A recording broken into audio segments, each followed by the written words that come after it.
Bueno, antes de nada, decir que lo que voy a decir es fruto de mi estudio, fruto de mi reflexión y de mi experiencia. Y que no es la verdad absoluta, o sea, no me cabe duda de que dentro de un tiempo, si vuelvo a ver este vídeo, voy a encontrar errores. Intentaré que esos errores que pueda encontrar en el futuro sean los más sutiles posible. Que también puedo decir, puedo afirmar, sin temor a equivocarme, de que lo que voy a decir tiene verdad. Hay verdad en lo que voy a decir. Entonces, os recomiendo, si os interesa el mundo de la simbología, ya no solo la astrología, sino la simbología en general, os recomiendo que os quedéis hasta el final, porque vais a entender mucho mejor cómo funciona lo simbólico.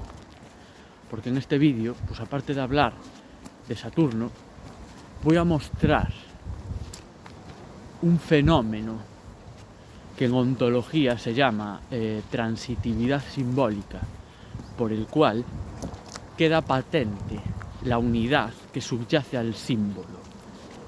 Porque un símbolo es algo que sirve para religar, para reunir.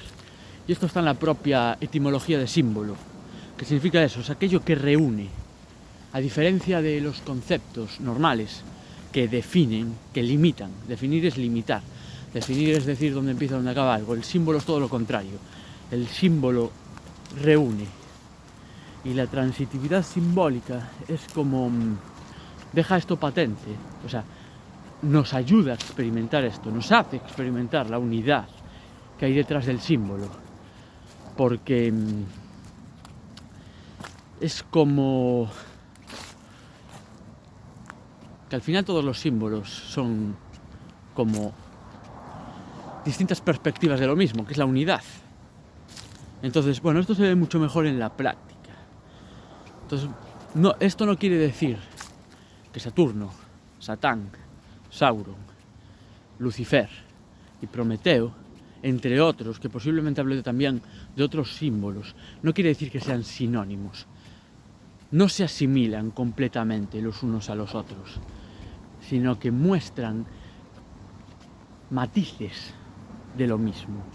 Hay algo que los une a todos, pero también hay algo que los separa. Por eso podemos decir, por eso existen esas distintas palabras. Esto es como, no sé, la cábala, por ejemplo. Hay lo que se llaman los 72 nombres de Dios. ¿Por qué vamos a llamar a Dios de 72 formas diferentes? Porque cada nombre de Dios nos está mostrando un aspecto diferente. Y si los conocemos todos, pues llegamos a una experiencia en teoría más completa de lo que sería Dios, ¿no? Entonces, voy a empezar por Saturno. Y voy a hablar un poco de el símbolo de Saturno, que es este.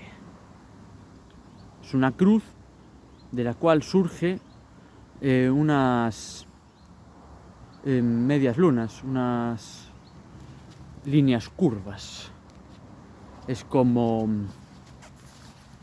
la cruz es lo que no se mueve, es lo fijo. Entonces la cruz en lo alto nos habla de la ley natural, de la ley de Dios, de la ley divina, como queramos decirlo.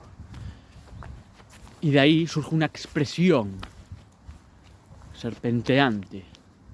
Entonces Saturno, o sea, es como nos dice, si te adecuas a la ley natural, vas a poder expresarte libremente. Eso en un sentido descendente, de arriba hacia abajo. En un sentido ascendente nos está diciendo, si tú logras expresar quién eres, vas a alcanzar un punto de fijeza, que al final es lo que todos deseamos. Todos deseamos llegar a un punto en el cual ya no tengamos que hacer nada más. Eso sería lo que los alquimistas llamaban la piedra filosofal. La piedra filosofal es el fundamento de toda obra. Es como los cimientos. Y otra forma de hablar de la piedra filosofal es hablar de la cuadratura del círculo. El cuadrado es lo mismo que la cruz, podríamos decir. Y el círculo es el espíritu. Entonces, otra forma, la cuadratura del círculo es como crucificar el espíritu en la materia. Es encontrar ese punto de fijeza dentro de nosotros, que es aquello que somos en profundidad, es nuestro fundamento, es nuestro eje. Fijaos que, por ejemplo, la piedra tiene que ver, el símbolo de la piedra tiene que ver con el axis mundi, con el eje alrededor de lo cual todo gira. Todo es cíclico, ¿no? Y como todo es cíclico, eso nos está hablando de que hay un eje, porque si no, no podría ser cíclico, no podría girar algo si no fuera alrededor de un eje. Ese eje es la piedra, y al mismo tiempo que es el axis mundi, es el eje, esa piedra también es el fundamento. Esto en los evangelios, creo que es en los evangelios que se dice, construye tu casa sobre piedra. Eso nos está hablando, porque en la Biblia y en el judaísmo en general, todos son símbolos. Y ahí se expresa muy bien también lo que es la transitividad simbólica. Y en la poesía también se ve lo que es la transitividad simbólica. Porque decir piedra es decir un montón de cosas. ¿En qué se parece una piedra a un árbol? Pues en principio a nada, pero los dos son símbolos del axis mundi. Y los dos nos presentan cualidades de ese axis mundi diferentes. O sea, cualidades que se complementan. El símbolo del árbol, el símbolo de la piedra se complementan. Y hay otros símbolos, como el de la casa, como el del templo, la ciudad, el corazón. Son todos símbolos. El corazón también es un símbolo del axis mundi y también es un símbolo del fundamento. Entonces todo nos está hablando de lo mismo, solo que como nuestra mente lo divide todo, necesitamos del símbolo para volver a ese origen en el cual todo es lo mismo, todo es una sola cosa. Entonces, bueno, Saturno tiene que ver con los límites y con la estructura. Esos límites de esa estructura que es la cruz. La cruz es lo que no se mueve, la estructura. Y eso te limita, eso nos limita. La estructura nos limita, pero en ese límite podemos desarrollar una creatividad, que es esas medias lunas que surgen de la cruz. No podríamos crear nada sin una limitación. Esto se ve en la mitología. Saturno es el nombre latino del dios Cronos griego. Y en la mitología griega, Cronos es el hijo de Urano. Y Urano es como la creatividad infinita, una creatividad que nunca lleva a nada, porque tiene unos estándares de perfección demasiado elevados. Entonces, cuando Urano, el cielo estrellado, desciende sobre la Tierra y la fecunda y le hace hijos, esos hijos no representan el ideal que Urano quiere que representen. Entonces los devuelve a la Tierra, los entierra. Eso es lo que nos pasa a nosotros cuando no tenemos Saturno y vivimos solo desde un Urano desequilibrado, que tenemos muchas ideas y cuando las llevamos a la práctica no nos satisfacen y las abandonamos antes de tiempo, no les damos el tiempo cronológico para que se desarrollen. ¿Qué pasa? Que Gea, la Tierra, un día se cansa y le dice a Saturno, uno de sus últimos hijos, que por favor castre a su padre. Entonces Saturno castra a su padre y de ahí nace Venus, que es nos habla de la paciencia.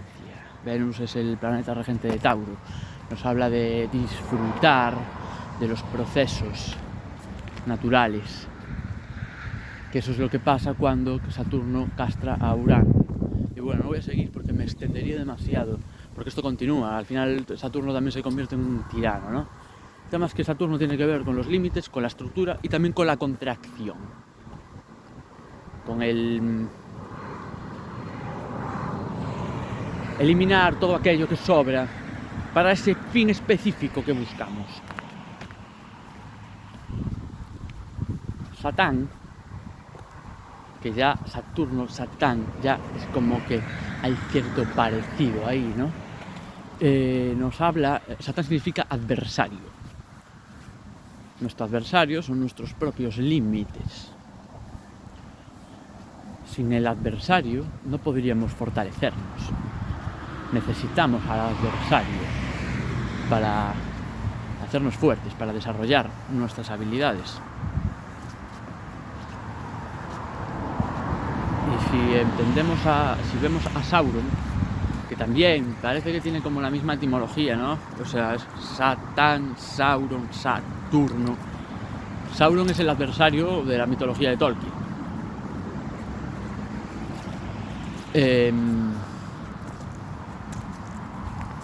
Aun siendo el malo, obviamente Sauron es el malo.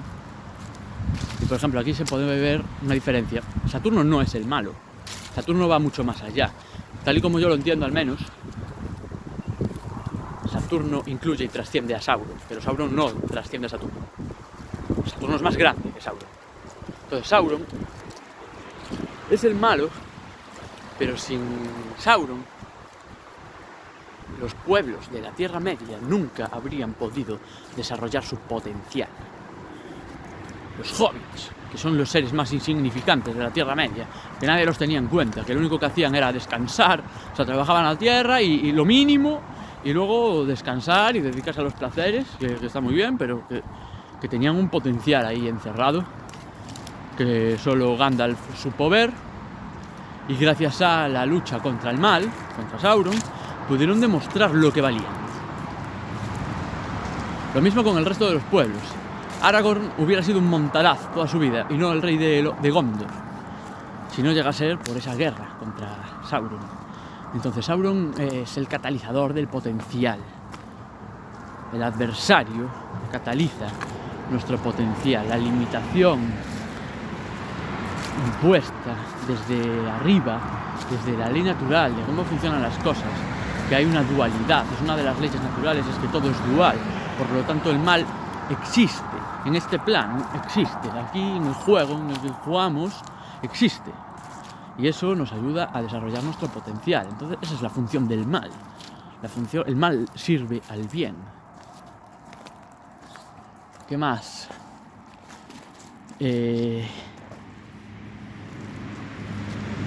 Aquí vemos en el que el mal sirve al bien, podíamos hablar de Lucifer. Y volvemos a lo mismo. ¿Es lo mismo Lucifer que Satán? No, no es lo mismo. Por eso son dos palabras diferentes. Satán significa adversario y Lucifer significa aquel que porta la luz, el que trae la luz. Es el lucero radiante del alba o la estrella de la tarde, la estrella de la mañana y la estrella de la tarde. Por eso esotéricamente se relaciona a Lucifer con Venus, porque Venus es la estrella de la mañana. O sea, Venus, cuando en la eclíptica va antes que el Sol, es la última estrella que se ve por la mañana, antes del amanecer. Cuando ya no se ve ninguna estrella, Venus brilla en el este, antes de que salga el Sol y la eclipse. Por la noche, cuando Venus está detrás del Sol en la eclíptica, Venus es la primera estrella que se ve al atardecer, al oeste. Cuando se pone el Sol y aún no se ve ninguna estrella, se ve Venus. Y esto nos habla de las dos vertientes de Lucifer. Lucifer es el ángel caído. Es aquel que desde la luz desciende a la oscuridad, la estrella de la tarde. Y por otro lado también es el que trae la luz, el que atraviesa la oscuridad y trae la luz. Entonces, bueno, esto se relaciona con algo que dice Parise, José Luis Parise, cuando habla del cambio de era, de la era de Piscis a la era de Acuario, y se apoya en el zodíaco de Dendera, que es, si no el zodíaco más antiguo que se conoce, uno de los más antiguos que se conocen, del Egipto más antiguo. Y en ese zodíaco, que está en espiral, es como que los signos se suceden contiguamente unos a otros, excepto de Piscis a Acuario. Entre Piscis y Acuario hay un personaje gris, que dice Parise que es Lucifer, que es como que en el resto de las eras el cambio de era ocurre de forma automática. La humanidad cambia de era automáticamente.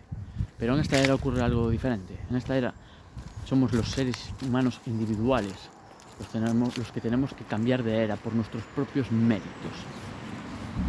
Digamos que tenemos que convertirnos en luceros radiantes del alba. Tenemos que atravesar la oscuridad y ver el amanecer, el nuevo amanecer, que es la nueva era.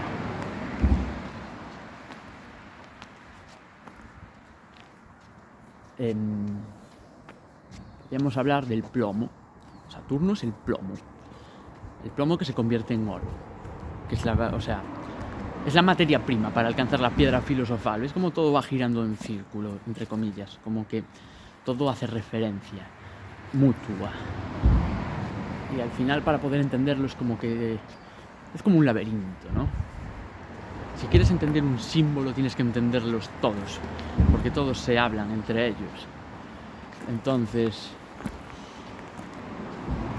es como el ángel caído, es el plomo. Y el ángel de la mañana, la estrella de la mañana, es el plomo transmutado, lo bajo sublimado en lo alto. Al final, el oro hace referencia a la luz, es el metal del sol. Así como el plomo es el metal de Saturno, en la alquimia, el oro es el metal del sol. Cómo convertir la materia prima en sublime, en algo sublime. Pues hay que atravesar toda esa oscuridad, ese negro del que en la alquimia hablan. La alquimia tiene 3 fases, ¿no? La nigredo, la albedo y la rubedo. La primera fase es la nigredo, la noche oscura del alma.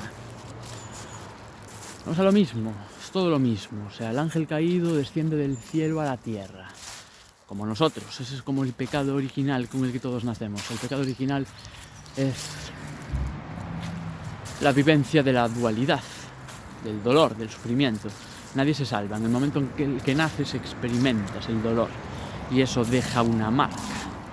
Nos convertimos en ángeles caídos y empezamos a hacer todo lo posible por liberarnos de ese sufrimiento a costa de lo que sea. Ahí es donde nace la maldad, lo que se conoce como maldad. Hasta que nos cansamos y le damos la vuelta al proceso. Y entonces atravesamos la oscuridad, pero para volver a la luz. Pasamos de ir en descenso para luego ascender hacia nuestro origen. Esto también está simbolizado en el árbol de la Cábala. El árbol de la Cábala dicen que es el árbol cuyas raíces están en el cielo. Vamos a la metáfora, el axis mundi, y ahí también una característica de toda esta poesía simbólica es que te rompe la cabeza. Por ejemplo, ¿cómo que un árbol cuyas raíces están en el cielo?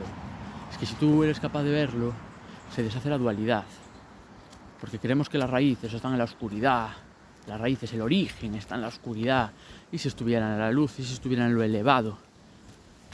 ¿Y si decir que profundizar en nosotros mismos es lo mismo que elevarnos a nosotros mismos? Esto la mente racional no lo entiende, pero es que es así como funciona el símbolo. El símbolo trasciende a la mente racional. El símbolo es el mismo material del que están hechos la mitología y los sueños. Bueno,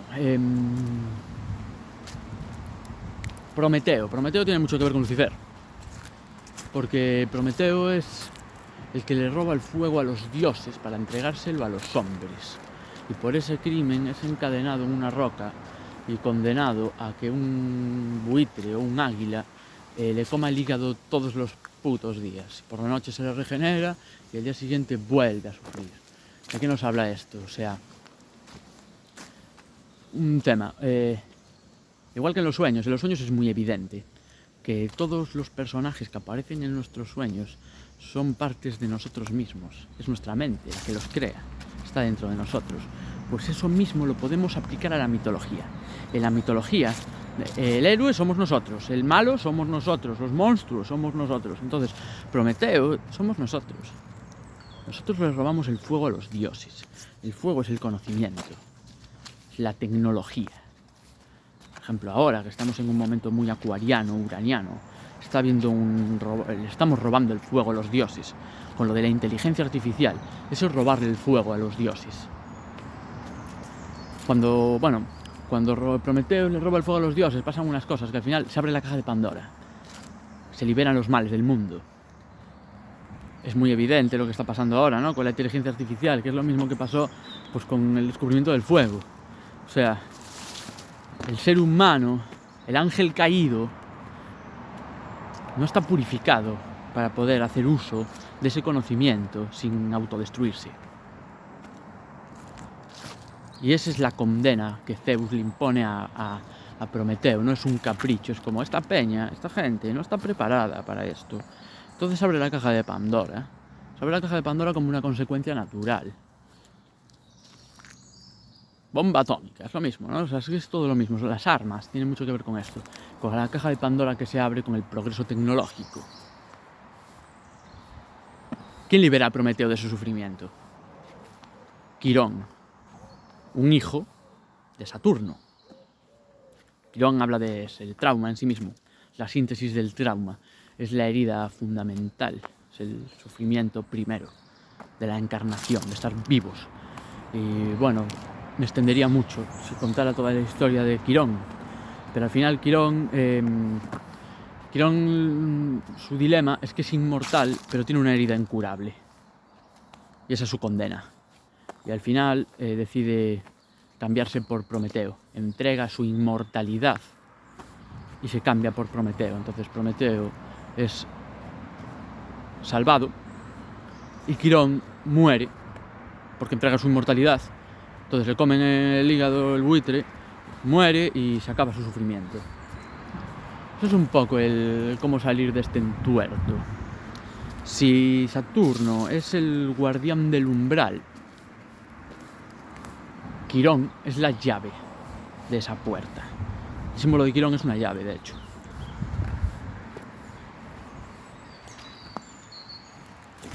Y bueno, me quedó un poco así como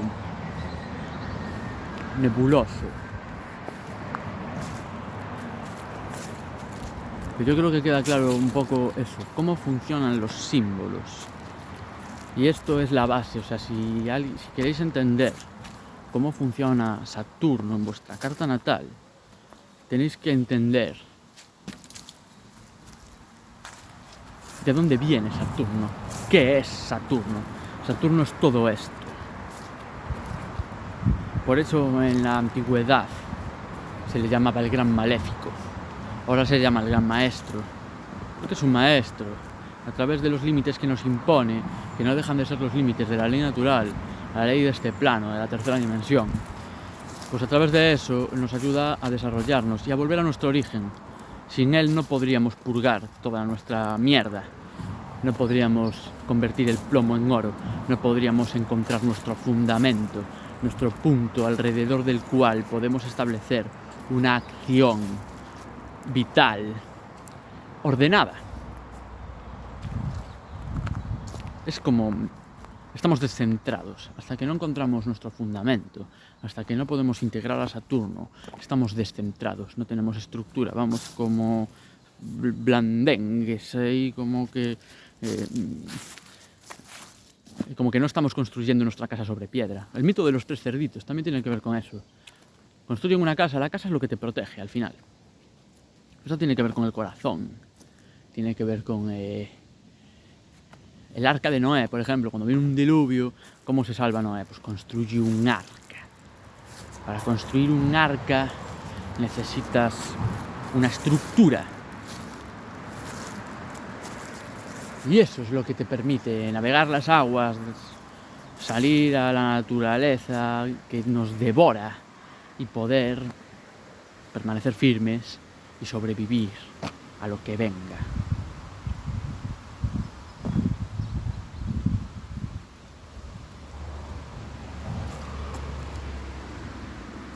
No hay que olvidar que Saturno es uno de los regentes de Acuario.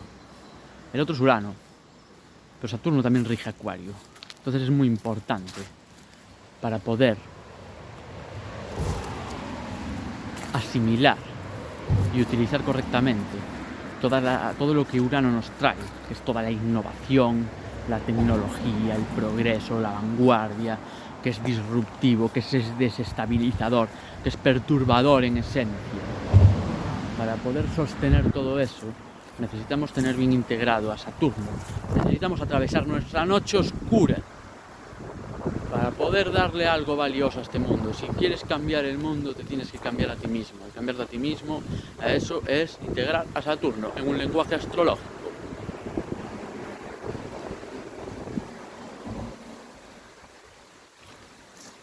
Y bueno, yo creo que lo voy a dejar aquí. Si alguien tiene algún feedback que dar a esto, si alguien quiere que profundice en algo de todo lo que acabo de soltar, lo que sea, si alguien quiere información acerca de algo de lo que acabo de decir, soy todo oídos.